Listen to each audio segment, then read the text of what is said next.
नाजरीन अस्सलाम वालेकुम। IND टुडे न्यूज़ में आपका खैर मकदम करते हैं। आइए देखते हैं ये तफसीलात।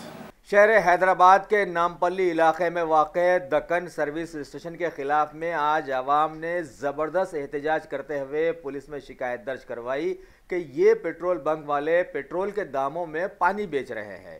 पैसे तो ये पेट्रोल के लेते हैं और उसकी जगह गाड़ियों में पानी डालते हैं। लिहाजा आज उस पेट्रोल बंक पर आवाम की धूम देखी गई।